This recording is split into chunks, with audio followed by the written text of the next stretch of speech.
यहाँ मुल्क का मशहूर डॉक्टर रहमान शाह हूँ।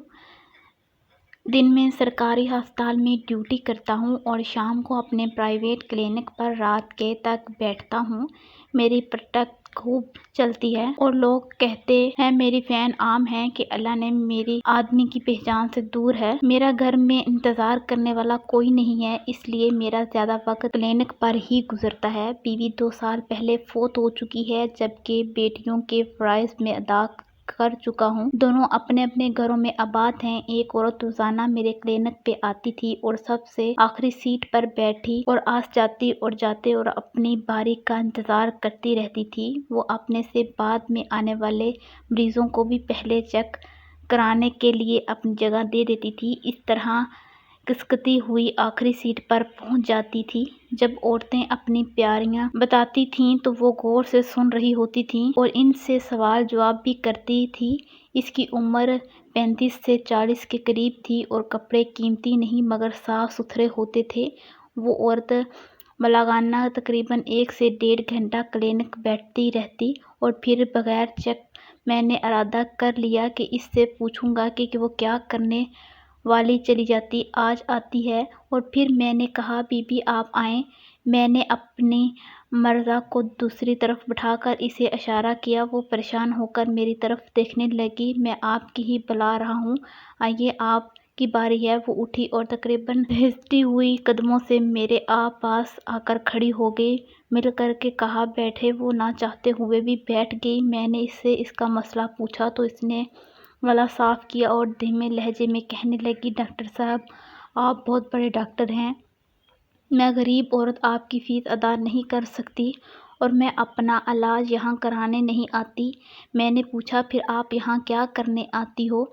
इसने जवाब दिया डॉक्टर साहब मैं पैरा 8 में रहती हूँ, वहाँ कोई डॉक्टर नहीं है। एक हकीम था वो भी मर चुका है। पिछले दिनों बस्ती में हज़िया फूट पड़ा और कई माँओं को गोद उजड़ गई क्योंकि हमारे इलाके में कोई डॉक्टर नहीं था। ऐसी बीमारियों की वजह से मेरी शानू भी मर गई और फिर वो रोने लगी। मुझे लगा कि वो बस्ती के लोग के इलाज के लिए असरार करेगी, मगर मेरे पास ना तो वक़्त था और ना ही जज्बा। मैं कैसे अपना चलता हुआ क्लिनिक मचोड़ कर इसके साथ इनके क्लिनिक नचोड़ इसकी बस्ती के लोगों का इलाज करने चला जाता। इस खदशे के पेश नज़र मैंने पहले ही साफ जवाब देना मुनासिब समझा। देखो बीबी इसमें मेरा कोई कसूर नहीं।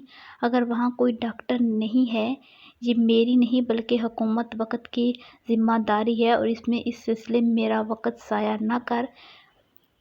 मैं अमीर गरूर और तकब्बर मेरे लहजे से छलक रहा था। मेरे मरीज मेरा इंतज़ार कर रहे थे। मैंने जान छुड़ाने में तुम्हारी कोई मदद नहीं कर सकता, बराए की गर्ज से गुस्से वाले लहजे में कहा। बीबी जब तुम्हें कोई बीमारी नहीं और कोई काम नहीं तो यहाँ क्या करने आती हो? मेरा कितना टाइम तुम्हारी वजह से ज़ाया हो गया। इसने चंद सानिये ने मेरे चेहरे लोयाद। इसके चेहरे पर हैरानी साफ दिखाई दे रही थी। शायद इसे मुझ जैसे आला दर्जे के डॉक्टर से ऐसी घटियापन की उम्मीद न थी। फिर वो कहने लगी डॉक्टर साहब आपके पास जो मरीज आते हैं मैं इनसे बातों बातों में इनकी बीमारी के मुतल्लिक पूछती हूँ और जो दवाई इनको तजवीज़ करते हैं इसका नाम भी पूछ लेती रहूँ। जमाए पास हूँ। फिर अगर बस्ती में कोई बीमार हो जाता है तो मैं बीमारी के हिसाब से इसकी बताई हुई दवाई ला कर इन्हें देती हूँ। मेरी शानू तो मर गई मगर मैं किसी और की शानों को मरने नहीं दूंगी। ये कहकर वो क्लिनिक से चली गई, मगर मेरी आला तलीम इसकी 5 जमातों के सामने बेवक़्त होगी।